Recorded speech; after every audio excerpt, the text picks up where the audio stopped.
Welcome back to Slip Joint Display. Today we are looking at a Great Eastern Cutlery American Jack from 2017, knife number 782217. Let's get into the model. So in 2017, Great Eastern Cutlery released the American Jacks. I've said before on this channel that was around the time that I was starting, and this is one that I picked up on that release in Sambar Stag, and I fell in love with the model. This found its way into my pocket very quickly, and I loved this knife. This was one that I carried a lot. At the time, I mean, since the beginning, I've always loved Stag. Stag was something that just spoke to me.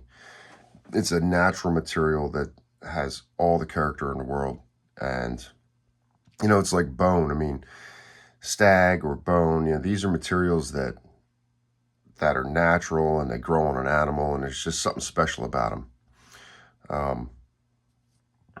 I picked up this piece and I loved it. Now, this isn't the best matched Stag in the world, but it does, I mean, a little bit of gray there. It does start to tie in a little bit.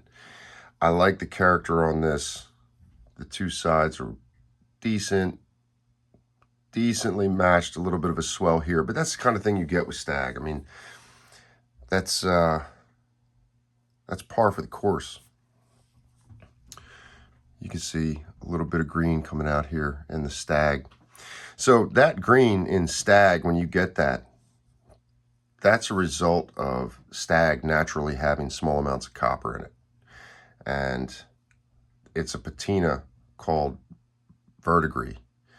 And it tends to happen. You see that happen on Stag models, on pieces of Stag, where you'll get that greenish patina.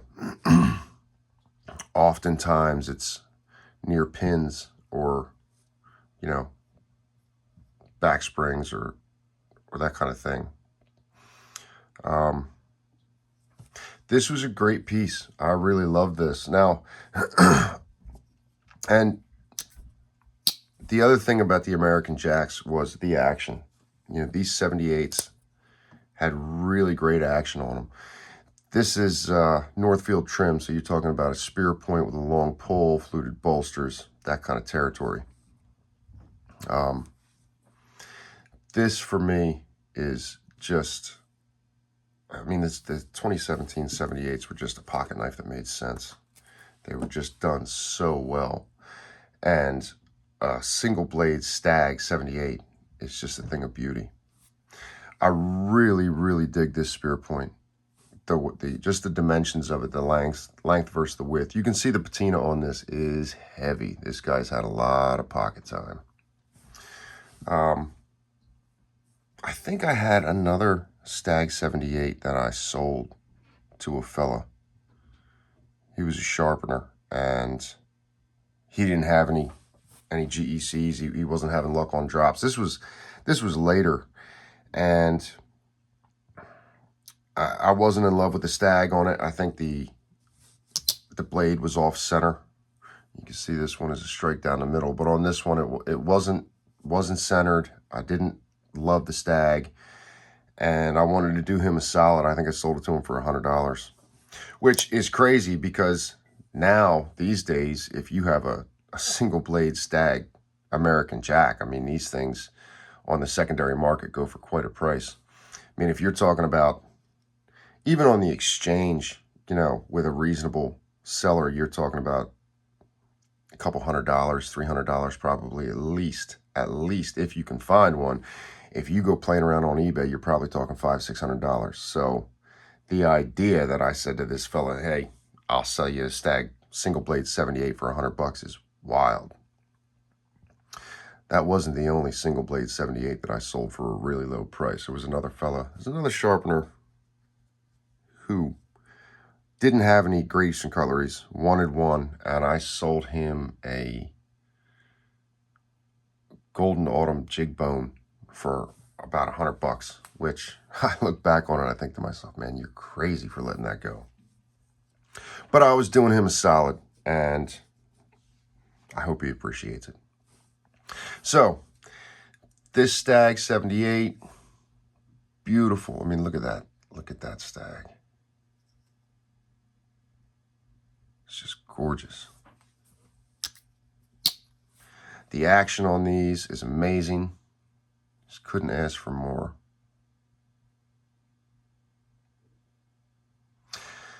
Yeah, the coloring isn't perfect on this, but I think size-wise, the stag is matched up well. As far as the type of purling that you're seeing on it, it's pretty well matched up side to side. I mean, look at that. From one side to another, that's pretty good matching there. Again, you've got discoloration on this side. It starts to tie in here, but at a glance, side to side, it's pretty different. But that's all right. I carried this. I loved it. I still do. This is one of my favorite knives to have in my pocket. At some point after having this, there was a store in Pennsylvania that is called Country Knives, and they had a lot of interesting Spydercos and Great Eastern Cutleries and all kinds of stuff. And I went to this store. I decided to seek it out just to go there, look around at the stuff they had. They had a lot of rare stuff. And I wasn't even going there to buy anything, or maybe I was thinking about certain Spydercos. And at the time I got there and I was looking around, and I think the Spydercos were out of my budget. And I ended up looking at their Great Eastern Cutleries, and on a whim, bought this. This is another single blade Stag 78 with even more impressive stag on it than the first one.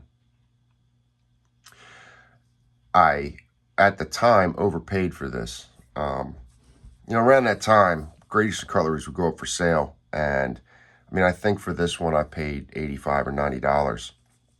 I think this one I paid $130, $135. I think with tax it was $140 or a little over $140. And I mean, I kind of walked out of there feeling like maybe I overpaid, got kind of robbed.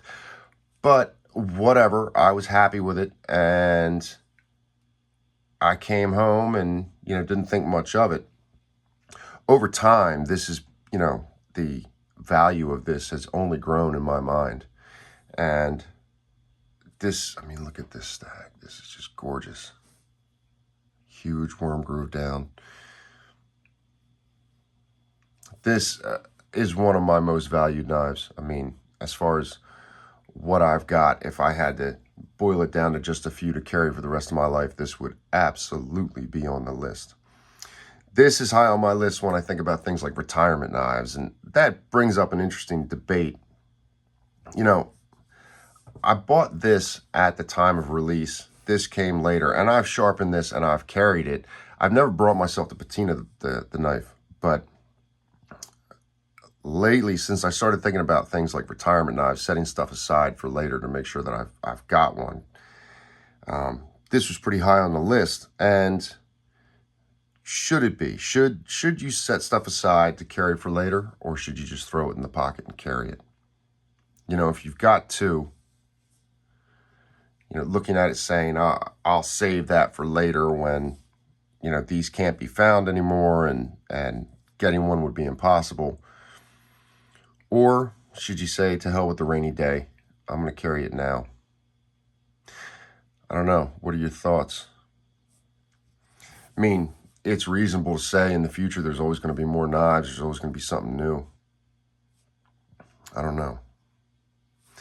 So, on the subject of Stag 78s, later down the road, watching stuff from Doggone John, at some point he got his hands on a two-blade Stag 78. So when the 78s came out in 2017, they were single blade and two blade had a penknife on them. Doggone John got his hands on a two-blade 78 with gorgeous stag on it, and it set a fire in my belly to get a two-blade Stag 78, and I went on the hunt on the secondary market. This is the one that I then acquired. This is a little bit different.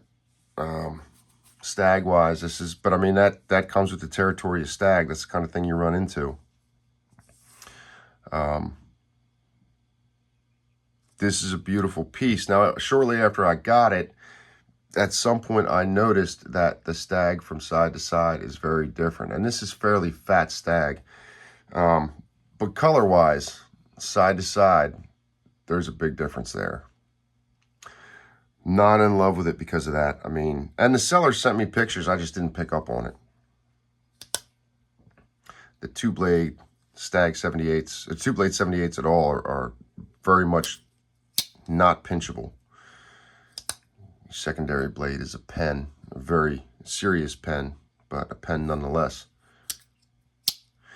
Very good action on these knives. I've thought about taking this and sending it to Slip Joint Spa and asking for a blade delete and a recover. Stag matches up. I mean, it's okay there, but when you look at that side, that's very different in color. Look at that. Yeah. We'll see. I don't think that a recover is out of the question. Do a blade delete, get a recover. We'll see what comes up. But as far as these two go, I mean, this is, either one of these is amazing, but this one in particular really stands out to me. I mean, this is heirloom quality. You're talking pride of ownership here. A natural material with all the character in the world. As far as pocket knives go, this is it. This is, you know, in my mind, just about impossible to beat. You could match up to it, but I don't think you're going to beat it. I don't think there's any way. That worm groove, look at that. That is serious. I like the fact that it goes at a diagonal across. It doesn't, and some guys dig the worm groove, some guys don't. I like this one because it doesn't unbalance the knife. You know, it's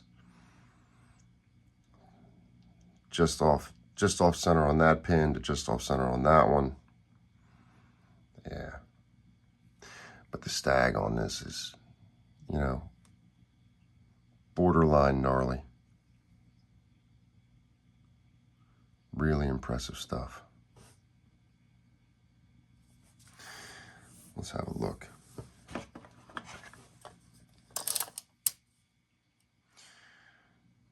Uh, 3-inch blade, a little over 2.5 cutting, and just over 3.5 handle. There's your idea. Let's have a look around. Yeah, we got some gaps in there.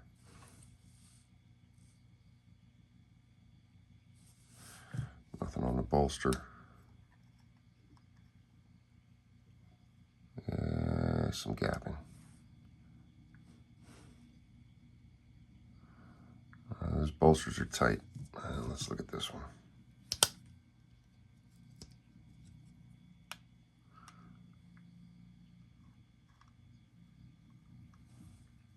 Well, I'm not seeing anything on that.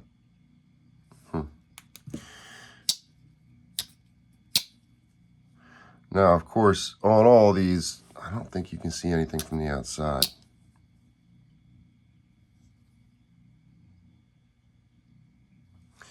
Yeah, these all look good.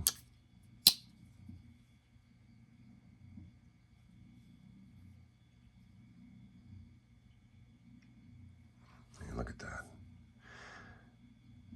I don't know. To me, that's $1 million pocket knife. I mean, that's, again, you're talking heirloom quality, pride of ownership. It's the kind of pocket knife a man carries, and if he takes it out to cut something, he takes it out with pride. That's just where I land on it. Perfect spear point, perfect long pull, you know. I look at some other brands and I see this, the pulls that they do, the long pulls, and they just look goofy. This is the way a long pull's supposed to be done. This is the way, and quite frankly, this is the way a pocket knife is supposed to be executed. This is just gorgeous. sleeve board pattern. So it's going to taper from the butt to the blade ever so slightly. It really sits well, in my opinion, with the stylet bolster and then that spear point blade on there. I think that sleeve board looks best with a spear point blade.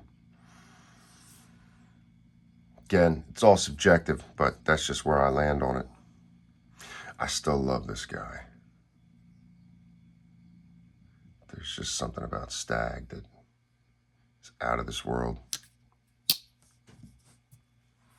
Hard to beat that build, hard to beat that action. Yeah, the 78s from 2017 were special. Let's have a look. Let's put it up against another favorite. Here is an 86 with a similar spear. I could put it up against clip point, but if we just put it up against another spear, see the size difference there. Yeah. So the 86 has got a little bit of size on it.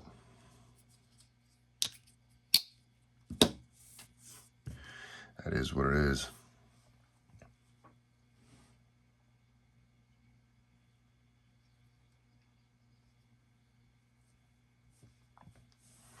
This is one that I want to be passed down. You know, when I'm gone, if this is still around, I want one of my children to get it.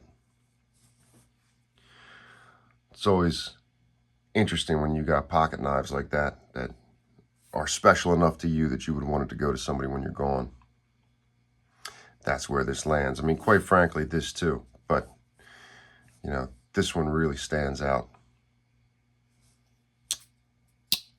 Look at the profile on that knife. 2017 78s. I don't know. Let me know what you think. I think, I don't know.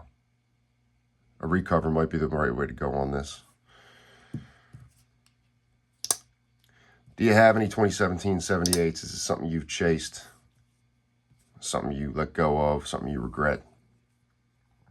Get down in the comments. Tell me what you think. What do you think of the Stag, worm grooves, all that. I'll see you guys on the next video.